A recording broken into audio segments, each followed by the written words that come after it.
प्रेम नाम है मेरा, प्रेम चोपड़ा। इस इलाके में नए आए हो साहब, वरना शेर खां को कौन नहीं जानता। सुखी लाला अगर कुत्ता भी पालेंगे तो उसके गले में सोने की जंजीर डालेंगे। 2 आदमी। सुअर के बच्चों! सारा शहर मुझे लॉयन के नाम से जानता है।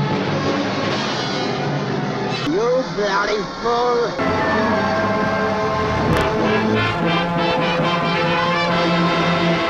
सड़क कूटा, ठेला चलाया, जब पेट नहीं भरा तो फौज में भर्ती हो गया। ज्यादातर लोगों के सपने पूरे नहीं होते क्योंकि किस्मत ने उनके लिए कोई दूसरा सपना पहले से चुन के रखा होता है। और जीवन के मामले में तो यूं लगता है कि अच्छा है उनका अपना सपना पूरा नहीं हुआ।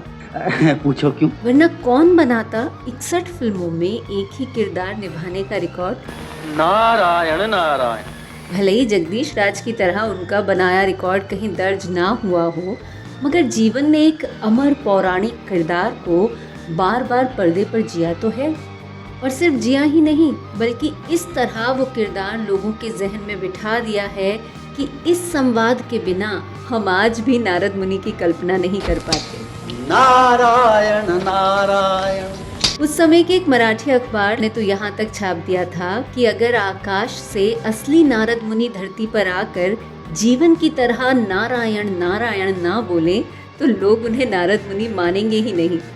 वाकई मुझे भी पर्दे पर जीवन के निभाए नारद मुनि ही याद है, जो कभी किसी को भड़का देते थे, कभी किसी को, और नारायण नारायण कहते हुए सारे काम भी बना देते थे। अजी कुछ पूछिए मत, आपकी होने वाली विजय के भय से थर थर कांप रहे हैं बेचारे। जीवन ने पहली बार नारद मुनि की भूमिका निभाई 1947 में आई फिल्म भक्त ध्रुव में, जिसमें शशि कपूर ने भक्त ध्रुव का किरदार निभाया था। बुरा ना मानना देवी, पर मैं समझता हूँ कि इस व्रत से कुछ नहीं होगा। 1979 में आई गोपाल कृष्ण वो आखिरी फिल्म थी जिसमें उन्होंने नारद मुनि का रोल किया। नारायण नारायण। तो पता है, इस पौराणिक चरित्र की गरिमा को बनाए रखने के लिए जब भी वो ये किरदार निभाते थे तो उतने वक्त के लिए नॉनवेज को हाथ भी नहीं लगाते थे। 8वीं संतान किसी को देगी जीवन तो किसी के लेगी प्राण। जब कोई अपने काम में इमोशंस भी शामिल कर लेता है ना, तो वो काम पूजा बन जाता है। शायद इसीलिए जीवन नारद मुनि के किरदार में अमर हो गए। नारद मुनि के रूप में उनकी सबसे मशहूर फिल्म रही 1950 में आई सुपरहिट फिल्म हर हर महादेव, जिसमें त्रिलोक कपूर और निरूपा रॉय थे। तुम नहीं हंस रहे, हंस रहा है तुम्हारा अहंकार। जो हंसते हैं वो रोते भी हैं।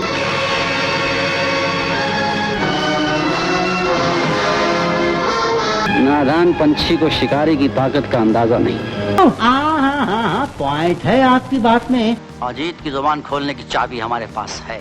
जीवन कश्मीर के रहने वाले थे। उनका जन्म 24 अक्टूबर 1915 को श्रीनगर में एक प्रतिष्ठित परिवार में हुआ था। महाराजा अमर सिंह के राज में उनके पिता वजीर वजारत के ओहदे पर काम करते थे, जो कि आज के कलेक्टर के बराबर हुआ करता था।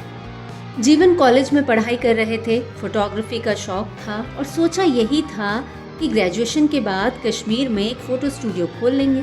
मगर इंसान की सोच से कहीं बड़ी होती है यूनिवर्स की सोच, इसीलिए रास्ते कहीं और मुड़ते चले गए। जीवन के बड़े भाई बम्बई में रहते थे। जब जीवन के कॉलेज की छुट्टियां हुई तो उन्होंने सोचा कि बम्बई जाकर कुछ फोटोग्राफिक ट्रिक्स सीख ली जाएं, जब स्टूडियो खोलेंगे तो काम आएंगी। उनके भाई ने अपने दोस्त डीएन मधोक से कहकर एक फिल्म कंपनी के कैमरा डिपार्टमेंट में उन्हें काम दिला दिया। डीएन मधोक अपने समय के सबसे व्यस्त गीतकारों में से थे, जिनकी बहुत अच्छी रेपुटेशन थी। उन पर भी एक वीडियो बनाया हुआ है, अगर आप देखना चाहें तो डिस्क्रिप्शन बॉक्स में लिंक है, देख लीजिएगा। जब जीवन फिल्म कंपनी के कैमरा डिपार्टमेंट में पहुंचे तो हैरत से उनकी आंखें खुली की खुली रह गईं। कहाँ कश्मीर में एक छोटे से फिल्म स्टूडियो का सपना और कहाँ इतना बड़ा कैमरा डिपार्टमेंट जहाँ कितने ही लोग काम करते थे। पूरा माहौल ही एकदम अलग था। करीब 1.5 महीना उन्होंने वहाँ बिताया, मगर इतने अरसे में कैमरा को हाथ भी नहीं लगा पाए। आखिरकार एक दिन उन्हें एक काम दिया गया, रिफ्लेक्टर्स बनाने का। 2 प्लाईवुड के टुकड़े जिन पर सिल्वर पेपर लगाकर उन्हें छाया में सुखाना था। वो फिल्म कंपनी के कंपाउंड में आए और सिल्वर पेपर लगाकर वहीं खुले में धूप में उन्हें सूखने के लिए रख दिया। कुछ दूरी पर कुछ लोग इकट्ठा थे तो वो भी टाइम पास करने के लिए उसी तरफ चल पड़े। वहाँ जाकर देखा कि किसी फिल्म की रिहर्सल हो रही थी। वो भी खड़े हो गए रिहर्सल देखने के लिए। सभी कलाकार नए थे, एकदम यंग। तभी डायरेक्टर साहब को पता चला कि एक लड़का आया ही नहीं है, अब उसके बिना रिहर्सल कैसे हो। और उनकी खोजती हुई नज़र पड़ी पास खड़े हुए जीवन पर, जो उस समय युवक ही थे। उन्होंने कहा, बरखुरदार आप ही कुछ बोल दीजिए। इस पर जीवन थोड़ा सकपका गए। उन्होंने कॉलेज में थोड़ा बहुत थिएटर किया था, मगर फिल्म में अभिनय करने का कोई इरादा नहीं था। और अचानक कोई ऐसे आपसे सवाल पूछे तो इंसान यूँ भी तैयार नहीं होता ना एकदम से। उन्होंने कहा, मैं तो टेक्निकल साइड से हूँ, फोटोग्राफी डिपार्टमेंट में फोटोग्राफी सीख रहा हूँ, मुझे एक्टिंग नहीं आती है। मगर डायरेक्टर साहब को शायद उनमें कोई बात दिख गई थी तो वो जिद पर अड़ गए। आखिर जीवन ने कॉलेज के एक ड्रामा में दुर्योधन के बोले हुए कुछ संवाद दोहरा दिए और फिर एक शेर बहुत ही इंटेंसिटी के साथ पढ़ दिया। मौसम कितना खुशगवार है, बहार पर बहार है, लेकिन इससे पहले फिल्म जवानी दीवानी देखने का विचार है। जिस वक्त वो शेर पढ़ रहे थे उसी समय दूर पड़े सिल्वर पेपर पर सूरज की तेज किरणें पड़ी और उनका रिफ्लेक्शन जीवन की आंखों में पड़ा, जिससे उनकी आंखें न सिर्फ चौंधिया गईं बल्कि उनसे आंसू भी निकल पड़े। सबने समझा कि ये उनकी एक्टिंग की इंटेंसिटी है। कुछ पलों के सन्नाटे के बाद सबने उनकी एक्टिंग की तारीफ की और डायरेक्टर साहब ने उन्हें गले लगाते हुए कहा, तुम तो बॉर्न एक्टर हो, फिल्मों में एक्टिंग करो। और इस तरह जीवन उस फिल्म का हिस्सा बन गए। वो फिल्म थी 1936 में रिलीज हुई फैशनेबल इंडिया। उनके अंदर के कलाकार को पहचानने वाले डायरेक्टर थे मोहन सिन्हा, जिनकी पोती विद्या सिन्हा ने रजनीगंधा जैसी कई फिल्में और बाद में कई टीवी सीरियल्स में काम किया। पिताजी, तू पैदा होते ही मर क्यों नहीं गया? हट! MS, MD, DO, FRCS। आज की पीढ़ी के लोग शायद जीवन के नाम से वाकिफ ना हो, मगर जीवन वो विलन थे जिन्होंने 50 साल तक अपनी खलनायकी के जलवे दिखाए। हीरो की पीढ़ियां बदलती गईं, मगर जीवन अपने रंग जमाते चले गए। और इसकी वजह यही थी कि उन्होंने अपने आप को लगातार फ्रेश बनाए रखा। जान से भी अजीज है ईमान, मुझको झूठा समझती हो दीवान। यहाँ जो भी कोई आता है अपने आप को राजा का बेटा ही समझने लग जाता है। हाँ, ये मैं कुछ नहीं जानता। मैंने सब नौकरों को छुट्टी दे दी है। जब तक हमारे माल को खतरा न हो, हमसे किसी को कोई खतरा नहीं हो सकता। जीवन का असली नाम था ओमकार नाथ थर।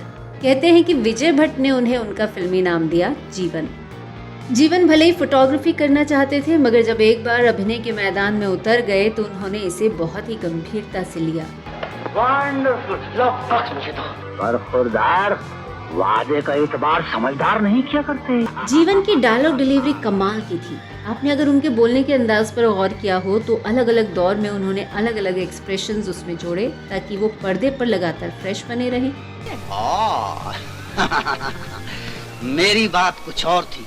नहीं, तुम लोग मुझे गलत समझ रहे हो। मैं तो सारी बस्ती को तरक्की देना चाहता हूँ। They are wonderful, wonderful. नहीं। बहुत कोशिश की कि जिंदा हाथ आ सके, मगर आदमी बड़ा खुददार था, खुदकुशी कर ली। वैसे कोशिश तो उन्होंने डांस, म्यूजिक, वॉयलिन और पहलवानी सीखने की भी की थी, मगर ये शौक ज्यादा दिन कायम नहीं रह पाए। चौपाटी पे कल जो तुझसे आंख मटक्का हो गया। पर अपनी एक्टिंग को वो लगातार निखारते रहे और खलनायकी में अलग अलग रंग भरते रहे। होटल तो यहाँ जरूर बनेगा। सीधे से मेरी बात मान जाएगा तो मकान के पैसे भी मिल जाएंगे। कहते हैं कि कॉमिक विलेन का चलन उन्होंने ही शुरू किया था। उनकी वो पहली फिल्म थी, दिलीप कुमार के साथ आई मेला। तो ऐसा जान पड़ता है जैसे मेरी छाती पे इंजन शंटिंग कर रहा है। दिलीप कुमार के साथ उनकी जोड़ी बहुत अच्छी रही थी। फिल्म कोहिनूर का ये दृश्य तो बहुत से लोगों का पसंदीदा है। अच्छा आदमी है। कहाँ है? जीवन अपने अंदाज से अपने नेगेटिव किरदारों को इतना असल बना देते थे कि लोग उन्हें सच में विलन समझने लगे थे। यही वजह है कि एक बार एक महिला ने उनकी काफ़ी बेइज्जती कर दी। वो एक इवेंट के लिए बाहर गए हुए थे, ट्रेन से नीचे उतरे तो एक महिला उन्हें मारने को झपटी। पुलिस ने रोक लिया, मगर बाद में पता चला कि जीवन जिस तरह के किरदार पर्दे पर निभाते थे, मर्डरर के, रेपिस्ट के, उसकी वजह से महिला बहुत गुस्से में थी और महिला को लगा कि वो असल जिंदगी में भी इतने ही बुरे इंसान हैं। मगर यही गुस्सा तो उनकी कामयाबी की कहानी कहता है। बराबर सफा कराओ, चमकना चाहिए, शक्ल दिखना चाहिए। जीवन ने अपने पूरे फिल्मी सफर में लगभग 300 फिल्में की और हर फिल्म में उनका अभिनय लाजवाब रहा। और जब तक मेरी खोई बेटी मुझे मिल नहीं जाएगी मैं जुल्म करता रहूंगा। इनमें तराना, नागिन, नया दौर, फागुन, कोहिनूर, फूल और पत्थर, आंखें, जॉनी मेरा नाम, हीर रांझा, बनारसी बाबू, रोटी, धर्मात्मा, अमर अकबर एंथनी, धर्मवीर, चाचा भतीजा, दादा, नसीब, लावारिस, याराना, हथकड़ी, निशान जैसी बहुत सी फिल्में शामिल हैं। तुम्हें कुछ दिन अपने हाथ और अपनी जुबान काबू में रखती तो तुम्हारा क्या बिगड़ जाता। यूं 6 लाख रुपए आकर चला तुम जाता। जीवन हिंदी सिनेमा के बेहद प्रतिष्ठित खलनायकों में से एक थे, मगर पर्दे पर उन्होंने छोटे से बड़ा हर किरदार निभाया। कई बार तो उनका छोटा सा किरदार हीरो के किरदार पर भारी पड़ जाता था। उनका ये प्रभाव उन्होंने हिंदी के अलावा पंजाबी, गुजराती और भोजपुरी फिल्मों में भी दिखाया। जीवन के बेटे भी उन्हीं की राह पर चलकर फिल्मों का हिस्सा बने। एक का नाम तो आप जानते ही हैं, किरण कुमार, जिन्होंने बतौर हीरो शुरुआत की थी, फिर विलेन के रोल किए और इन दिनों फिल्मों और टीवी सीरियल्स में चरित्र कलाकार के रूप में दिखाई दे जाते हैं। उनके दूसरे बेटे भूषण कुमार भी फिल्मों में काम करते थे, मगर अब वो इस दुनिया में नहीं है। 1997 में लीवर की खराबी के कारण उनकी मौत हो गई। जीवन भी अब इस दुनिया में नहीं है। लंग इन्फेक्शन के कारण 10 जून 1987 को वो ये दुनिया छोड़कर जा चुके हैं। लेकिन जैसे हमारी फिल्म इंडस्ट्री में एक ही ललिता पवार हैं, एक ही शशिकला, ऐसे ही जीवन भी एक ही थे, हैं और हमेशा रहेंगे। उनकी नकल कोई भी कर ले, पर उनकी जगह कोई नहीं ले सकता। अरे तो बढ़ो ना भाई, बढ़ो। मैं कब कहता हूँ ना बढ़ो, किसने रोका? हम अपनी मौत लाने वाली बेल को जड़ से काट देंगे। जब बहनी नहीं रहेगी तो ढांचा कहाँ से होगा।